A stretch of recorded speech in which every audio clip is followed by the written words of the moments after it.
Next Jogi Ramesh 4 రోజులుగా అసలు పవన్ కళ్యాణ్ గారి మీద ఎన్ని మాటలు మాట్లాడాడు.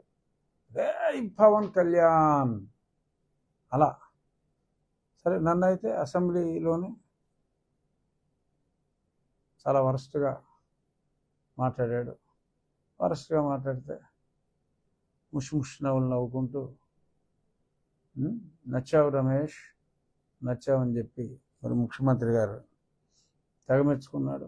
ఆ తర్వాత నన్ను లుచ్చా అని తిట్టినందుకు ఆయన అచ్చా అని చెప్పి మంత్రి పదవి కూడా ఇచ్చాడు.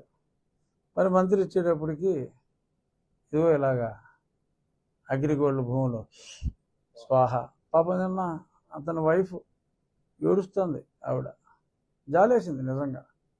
భార్యకి సంబంధం ఉండకపోవచ్చు, కానీ మరి అందరూ ప్రతి తల్లి కొడుకు మొగుడు ఎంత పనికిమాలిన ఎవరైనా మంచోళ్ళైనా అనుకుంటారు. ఏ తల్లి అయినా సరే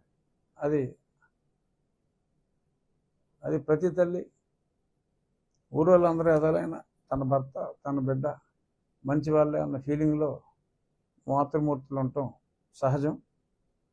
మరి ఆ కుమారుడు మరి తండ్రి మంత్రిగా ఉన్నాడు కాబట్టి వాళ్ళ పేర్లు వాడి ఉంటాడు. సో బట్ అతని పేరు ఉంది కాబట్టి అతన్ని అరెస్ట్ చేయాలి, ఎందుకంటే అతను నిజం చెప్పాలి కనుక.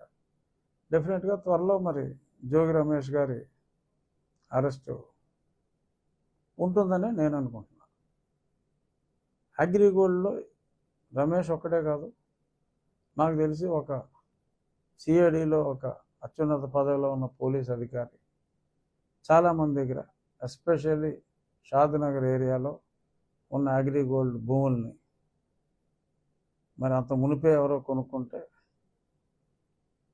నీకు క్యాన్సిల్ చేస్తాను, క్యాన్సిల్ చేయకుండా ఉండాలి అంటే ఇది లిటిగేషన్ పెట్టి ఆ సేల్ క్యాన్సిల్ చేస్తాను. మరి సేల్ క్యాన్సిల్ చేయకుండా ఉండాలి అంటే అప్పుడు షాద్నగర్లో బాగా పెరిగిపోయినాయి రేట్లు, 6-7 రెట్లు పెరిగిపోయినాయి. సో మరి నాకేంటి అనే కాన్సెప్ట్లో అత్యున్నత స్థాయిలో పనిచేసిన ఓ పోలీస్ అధికారి, సీనియర్ ఐపీఎస్ చాలా డబ్బులు కొట్టేసాడని చెప్పి కూడా నాకు సాక్ష్యాలు ఉన్నాయి. సో మరి అవన్నీ కూడా బయటికి రావాల్సిన అవసరం ఉంది. అగ్రిగోల్డ్ భూములు అనంతం. ఒక జోగి రమేషే కాదు, ఇంకా ఎందరో మరి డబ్బు పిచ్చి పెట్టిన రోగులు చాలామంది ఉన్నారు. జోగి దొరికాడు, ఇంకా చాలామంది దొరకాలి. డెఫినెట్గా ఎవరెవరైతే అగ్రిగోల్డ్ భూముల్ని మరి సొంతానికి కాజేశారో అదొక పెద్ద లిస్టే ఉంటుంది అధికారులతో సహా. మరి అవన్నీ కూడా 1 by 1 ఈ ప్రభుత్వం పట్టుకుంటుందనే మరి నేను ఆశిస్తున్నా. చూద్దాం.